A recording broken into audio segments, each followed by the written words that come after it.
This season, more than any of the other previous seasons, North America is looking weaker. Hi guys, it's CD Mangaka here. We're going to talk about NA for a little bit in comparison to the big four regions of the League of Legends world. The big four being North America, Europe, China, and Korea. Probably scaled in that order. We have yet to see. Things could change halfway through seasons, not even close to Worlds yet, so it's all relative. It's all irrelevant right now. But I wanted to discuss something I've been noticing within the scene of NA in comparison to other regions and talk about it for a little bit because NA is a little different right now. NA historically has always been like this. There's been like one, two, maybe three teams in NA that could compete relatively on an international stage. Okay, they could go up against the like European teams.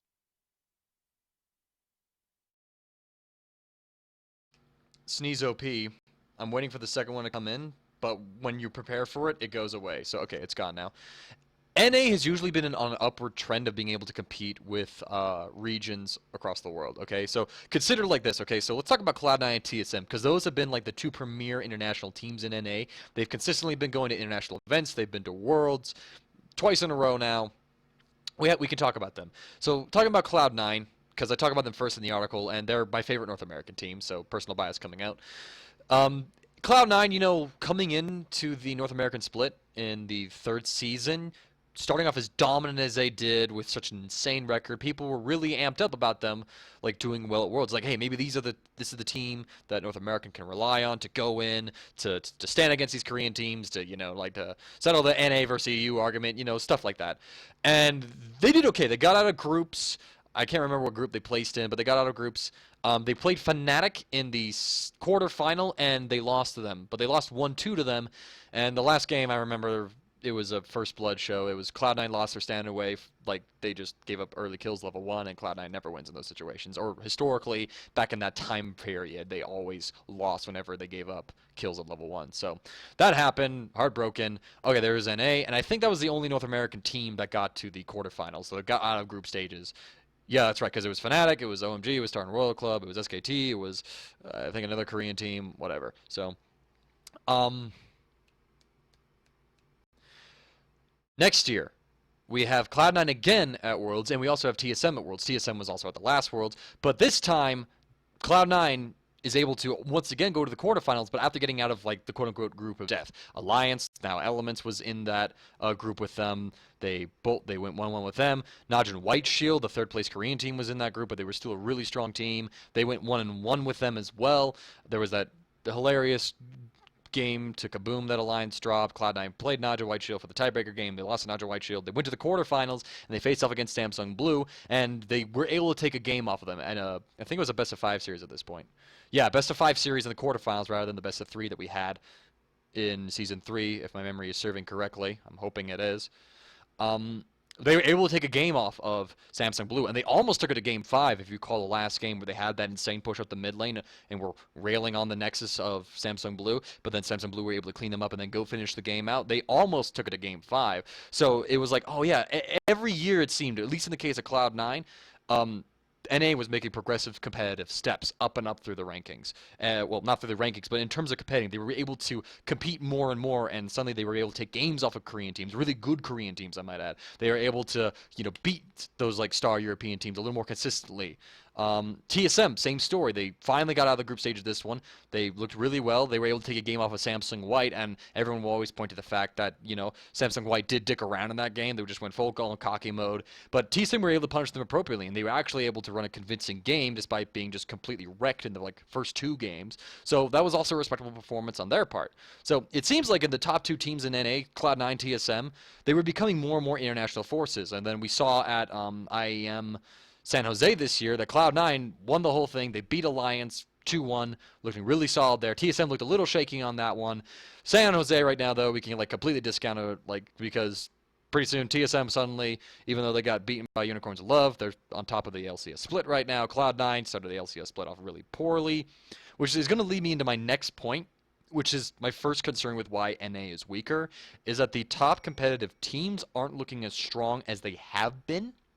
So, to Case of Cloud9, I think that's a little more obvious point to discuss. Cloud9 is struggling in ways that we haven't seen them before. Cloud9 has always, okay, not always, but in recent splits have really slow starts to the season, okay? They haven't been able to replicate their debut split in summer of 2013 or the spring split of 2014, where they're just like rarely lost a game. They always looked for them. Nobody questioned who was number one in NA. It was always Cloud9. Summer split 2014, that was a little more shaky up. Cloud9, they only broke into the standings in like the 11th week of the LCS, I want to say. It was some, like, it took them a while to get through. They weren't even in their top three for a while as they were losing games. They were trying out different things that weren't working. But, you know, it was like a really experimental period for Cloud9. They got their feet under them again. We've now seen them, in a way, go through this, like, start of the split struggle again with them going 1-3 in the first 2 weeks, I guess, of the top teams, going 2-0 and then 1-2, I think, dropping a game to WinterFox in the last couple of weeks. Now they're looking like they're on the upswing. They just took a game off of CLG, which is a good performance by them. So they're looking to get more stable. But Cloud9 is struggling in ways that we haven't seen them do so before. Objective control has looked fine, but one thing Cloud9 has always been able to do is take an early lead and snowball it. And what we're seeing them fail to do several times in these games is taking really big leads and failing to snowball that. I mentioned the WinterFox game that they played in, it was like week 4 or something. But Balls had, at 16 minutes, okay, it was Balls on Maokai and Avalon on Lissandra. Balls had like 120 to 140 CS, while Avalon had 60. Balls had double Avalon CS at the 16-minute mark, and Balls failed to make an impact in the game. Avalon did more than Balls by the end of it, as his team came back, as he got more farm, things like that. But Cloud9 weren't able to like use a huge advantage to close the game out and to win it. Part of that was some like really good play on Glebe, catching out, well, not even catching out Sneaky, turning around to chase on them. Some team fight, you know, Cloud9 playing some team fights poorly, which is another feature of Cloud9 that we haven't seen before. Cloud9 overall is looking like they're having struggles that they haven't had before. You know, it's like, all right, highest champion pool and his mechanics in mid lane, the ability for him to beat laners. That's been an issue for a while now. It's not expected to, you know, it's not unexpected to see that at this point. But Meteos is failing to have a game impact when he's always been like really good, and for some reason he's not playing Jarvan. I don't know why he's refusing to play Jarvan. I mean, this is like he looks so good at San Jose, but I guess, like I just joked earlier, San Jose means nothing, so we can't even. San Jose was an anomaly for Meteos to J4, I guess. That's why he's not playing it. I have no idea why. Sneaky's doing well as usual, but right now we're seeing teams not really do well with like really bot-focused games. Team Liquid being one where there's like, all right, we're going to give all of our farm to Piglet. He's going to carry us. They've been struggling with that, but when they've taken the pressure off of bottom lane to carry, and it's like, okay, Quas, you're going to have some farm. Phoenix, you're going to do some things. We're going to use Keith as just like this, like you, as a team playing ADC. They do really well. So, side note. That concerns me that Cloud9 is struggling so consistently, and in such a way that they haven't done so before. You know, it's Cloud9 has always shifted carries. You know, at first it was High, then became Balls, Meteos, and now it's Sneaky. But like failing to snowball huge leads is really, really concerning, and that's something to worry about, and something that I think is going to really hurt them on the national stage. Now, other side of the coin, let's talk about the other top team in NA, TSM. Okay. They're another face of North America internationally. They've been consistently going to Worlds for years now, and the thing with TSM is that they look really solid. Team fighting, they're like one of the best teams in NA, which it's not on par to anything that we see over in Europe's best games, Chinese games, Korean games. We don't see them, but they team fight really well. But TSM has a different issue than Cloud9. TSM issue is that they are really strategically lacking in terms of diversity. So they run the consistent game plan almost every game. And that game plan is, okay, Bjergsen we're gonna snowball Bjergsen mid, so Centauren's gonna kind of hover around there. Not too much counter juggling from his part. He does a little bit of it. We're not gonna really worry about Dyrus. We're just gonna leave Dyrus to do his own thing. So if he gets focused, he gets ganked. Whatever. He's gonna be Dyrus. He's gonna farm him. He's always gonna be relevant, except if he's on Rumble. Joke to their game against Team Liquid. Everyone has a bad game. Wild Turtle, we're gonna let him do whatever. If he's gonna be in a bad lane matchup, then we're gonna immediately lane swap that. And actually, I looked into this. So in the first 4 weeks. That's right. Okay, we just had week 5. In the first 4 weeks of play, lane swap. While TSM was in 7 lane swaps, they played one standard lane, and I think that was even like both sides lane swap. They just happened to lane swap to the top lane. I can't remember. TSM initiated 5 of those. The other 2, so only in 2 instances did other teams go, okay, we're lane swapping it. The other times TSM initiated the lane swap for Turtle, and he got the lane swap that he wanted. Now, there's some reasons for this. I think one issue gets put up is Wild Turtle's laning. It hasn't been really good. His team fighting is extraordinary, but I think there's a reason for that, which I'll get into in a moment. His laning has been kind of lately, but also he's been played some matchups like in TSM's and Liquid's first game, I think back in week 2 or week 3, when Piglet came down into Caitlyn in bottom lane, Wild Turtle was on Tristana. Wild Turtle immediately walked out of lane, just recalled and went top. Like, he's like, I'm not even doing this, which I get, which is understandable. You don't want to lane Tristana against Caitlyn. That's not the point that you want to do with it. So I understand why TSM does it, but against in NA, it's not punished so much. Like, there's the scouting in NA doesn't look too good overall. Teams aren't really like or using or scouting lane swaps all that well. Again, like, it was called once. Turtle's like, for a team that lane swaps Turtle as much as TSM does, it's not called on a lot. And I think teams could do that more and more. And I think international teams, if they study TSM, if they know that they have this habit, they will scout it out and they will call the lane swap and they will not let TSM get the lane that they want. So, and as far as Wild Turtle's team fighting goes, I think that Wild Turtle actually finds himself in a situation similar to Bang on SKT whenever Faker is playing. So if you guys don't see the Korean scene, what usually happens in team fights against SKT1, at least in the preseason, I think I have to like recall it up as far as like how the current season goes, but I don't think it's changed. Bang has always been cleanup crew, so everyone on the other team will tunnel in on Faker. It's like, all right, he's the best player in the world, we gotta kill him, we win the game. And as they put all the resources into killing Faker, Bang is just able to attack freely and no one's even paying attention to him, and suddenly he gets a quadra kill. Not because like, oh, he did this outplay, he did this juke here, avoided this CC here. It's just like nobody paid attention to him. We saw that in this last week, week 5, when Team Liquid played with Keith against TSM and Turtle got that pentakill. It's like, if you look in that team fight where Turtle got the pentakill, everyone dove for Bjergsen's Cassiopeia, which Bjergsen, to his credit, like, built it really well. Like, he threw in a cleanse, so he was able to get out of all that CC, but everyone on Team Liquid just like focused, like, okay, Bjergsen, and everybody else, like, Wild Turtle, like, he didn't even get touched that fight. Like, his health did not even dip at all. He was fed a pentakill is what happened there, which, again, not to discredit Turtle or anything like that, but when no one's really focusing you like that, I mean, it's understandable that you come out with pentakills. So I do want to point that out. So TSM's overarching style, though, doesn't change. It's like, people could say, all right, Turtle's playing like a second carry again. Well, when you're not being attacked and not focused, then yeah, you're allowed to do that carry role. I don't know if teams internationally will, like, let that happen. So TSM's strategical style is really focused on Bjergsen. Like I've said, I've talked about Turtle's lane swap, talked about Dyrus being left alone, Santorin just mainly being caring about mid, maybe a couple counter ganks here and there as well. But another thing that TSM has always done is they are a really tower-focused team.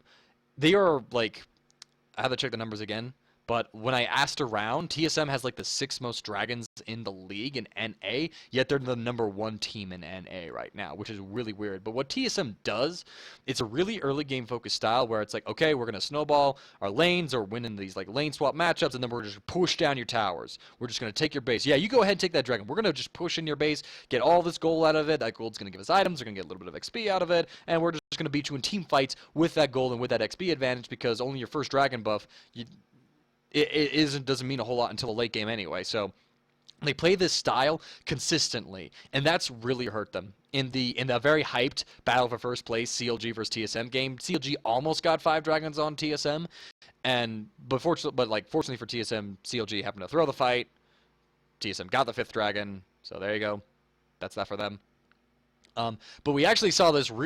I saw the realization of this in the Team Liquid game this last week with Keith.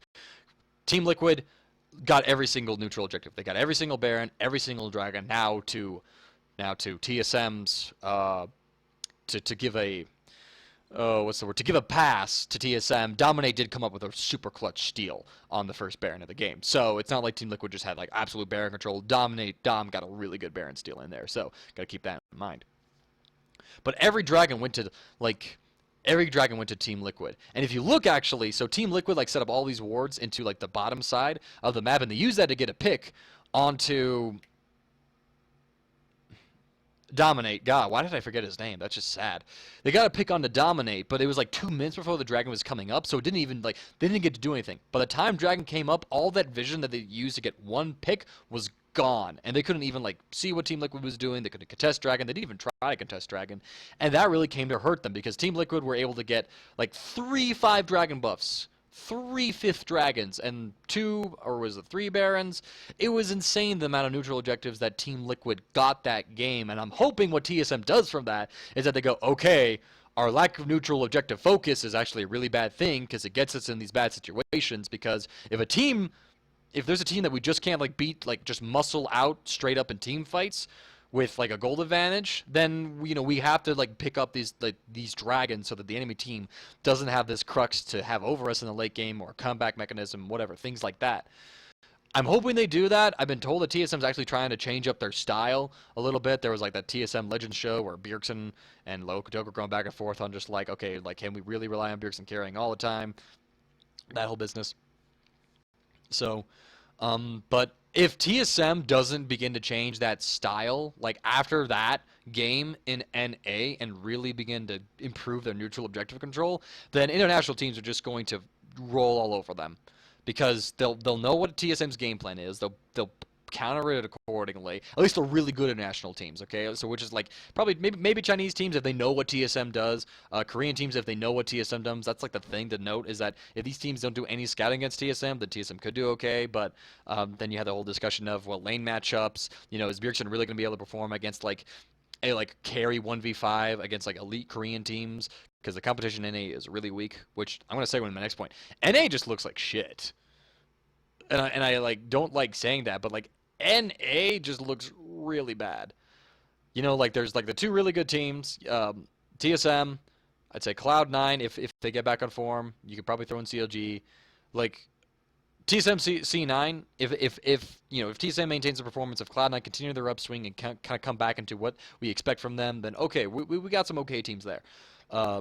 Team Liquid, they're having issues. CLG, they come and go. Gravity, and then everybody else, really bad, pretty bad as far as I'm concerned. Dignitas is really bad. Coast is really bad. As far as that whole, as far as operating as a team goes, not to try to check any of the players, they're all professionals. Yeah. But like, I mean, we see plays and calls in NA that you just don't see like really anywhere else. Like like week 1, Coast versus Dignitas, when Coast made that really bad Baron call and basically gave Dignitas the game when they had control of it. Like that is some really poor decision making, and that's a consistent thing across a lot of the teams. Like Team Impulse, I almost said Impact. Pardon me. Team Impulses don't really have like a whole lot of synergy building up yet. Gravity is wonky as like old Curse it typically is. Well, actually, it's like so it's newer Curse with Saint Vicious and Cop, but whatever. These teams in general, Winter Fox. I'm trying to remember all the names right now. It's bad. Dignitas. They aren't looking like really good teams. They're not pressuring objectives. They're not really contesting vision. I mean, it's just like awkward team fights throughout the games, and you just look at some of the games and you see it. Okay, you see it, and then you go look at middle of the pack tier Korean games, lower pack Korean games. Korean ones to describe the best region. They look okay. They look okay, or they look really good. As one example, I'll talk about in a moment. And then okay, so with me bagging on NA as hard as I am, which I love the region, but I gotta be real. So, okay, but what about the region up from NA, like Europe? Okay, Europe and NA have always been in direct competition. It's all EU versus NA, all that rivalry crap that's been going on for years. Europe, they do also have some of their issues as well, but at least in the case of Europe, Europe always has had a state where teams can just like take games off each other, and it's not like a throw of a game. Okay, it's not like Coast versus Dig or C9 versus Winterfox throws. It's just like like oh, Alliance had like this really good, or Elements now had this really good lead, and then they threw, and then they gave it to Gambit Gaming. It's like not Gambit Gaming played like actually a really okay game. Like it was pretty good, and they just like dominated a lot Elements. I don't know what to call them anymore. Um, SK as well, and their losses against who did they lose to? They lost to H2K. I want to say this week. Who did they play? They lost to Fnatic, and I want to say H2K this last week. I can't recall the games, but both games, SK, despite being the number one team in Europe, they got pretty convincingly beaten. I think it was H2K, but like if you're calling the game where they played, I have my article and notes. Right, yeah, it was H2K Gaming. So like Forgiven was killed in lane, uh, just straight up. So that happened. Freddy 1-2-3 was always overextending. They were mistakes, but the difference with Europe and NA, okay, is that okay? Whereas like some teams in NA will just like give up leads, throw games, and that's like how some of these other teams like will get games. In Europe, if a top team falters, a lower tier team will punish it. That's my honest feeling about it. Like consider this: like Gambit is like it's 5-5. They were on a 5 game losing streak, and now they're on a 5 game winning streak. It's like, what? Gambit is somehow able like to address some of their issues. I haven't looked too much closely at Gambit's game right now, so I don't know like what's going on, what roster changes happened. So forgive me on that one, but Europe's environment suggests a lot more competition, which bodes well for the region when, hey, every team is able to take games off of each other and they're like really convincing games or like the good games. If the enemy team makes a mistake. And I should also point this out, there's a difference between punishing a mistake and making a throw, okay? So, for example, I want to say, an Elements game against a SK, okay, earlier. Elements overdove with Nif and Shook. Burn Leona ultimate, burn Rengar ultimate, and then SK punished that and immediately re-engaged, okay?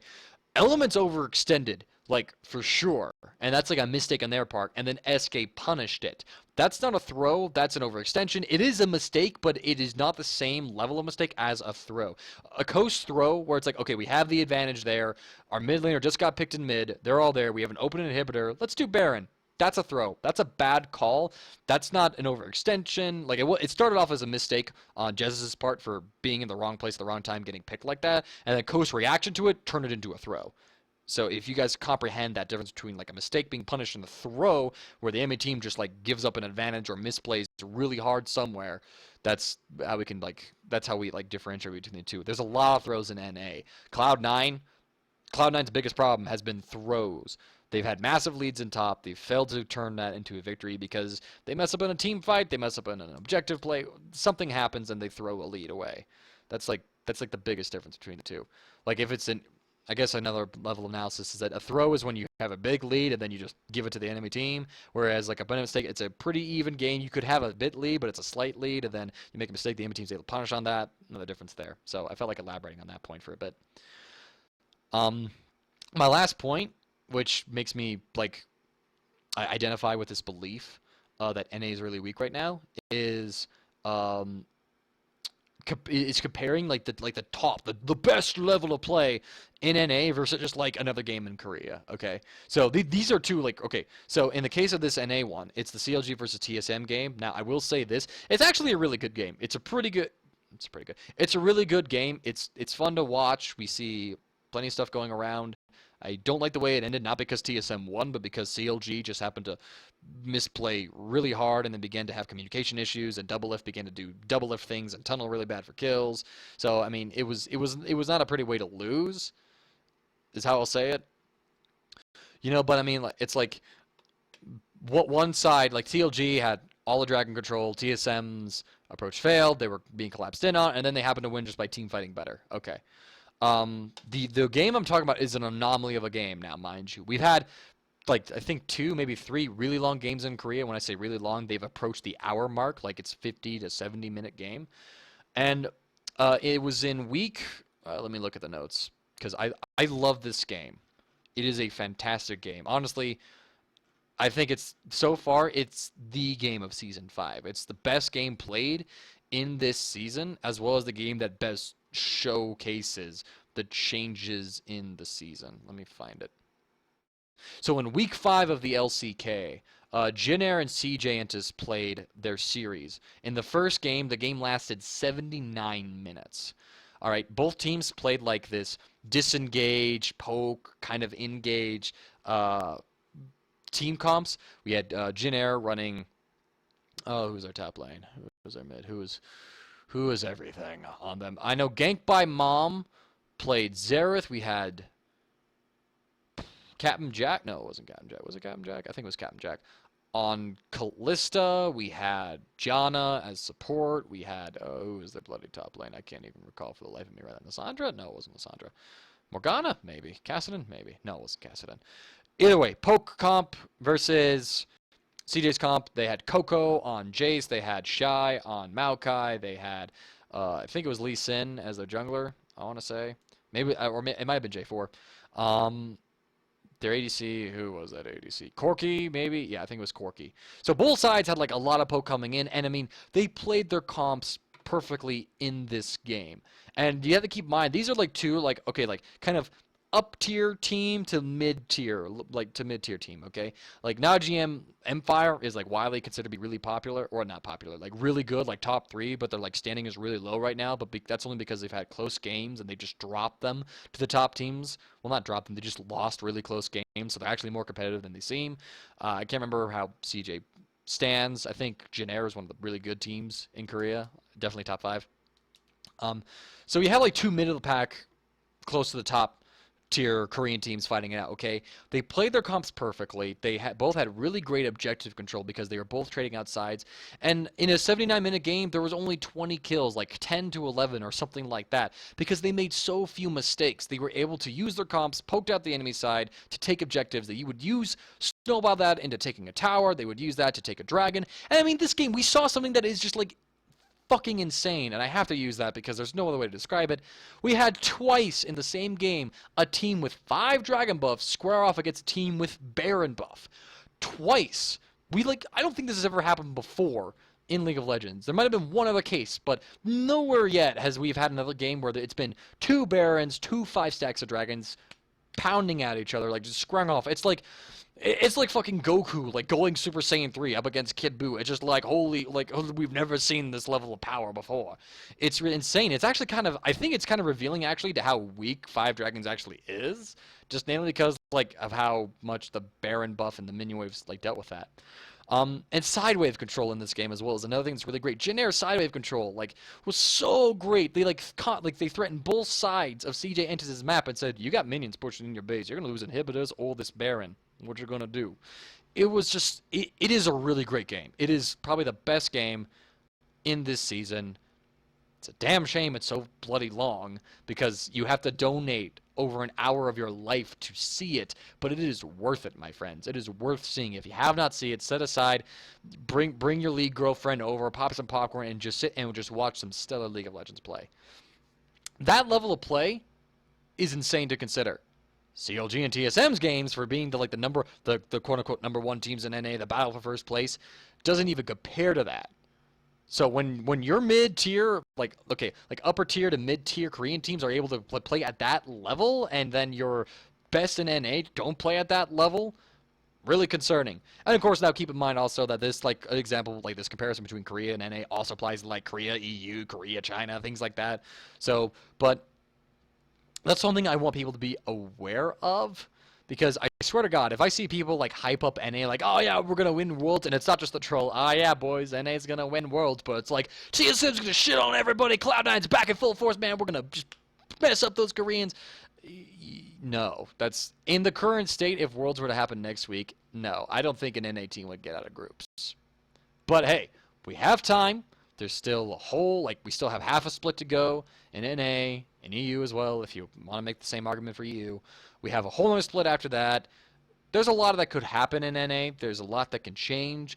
Who knows? NA could become, by the end of the split, to be one of a really competitive team. But it's concerning to me that a region who whose top level teams have been improving their international performances every year by increments have seemed to have taken a step back, and that's what worries me the most, is that there's like almost like this regression.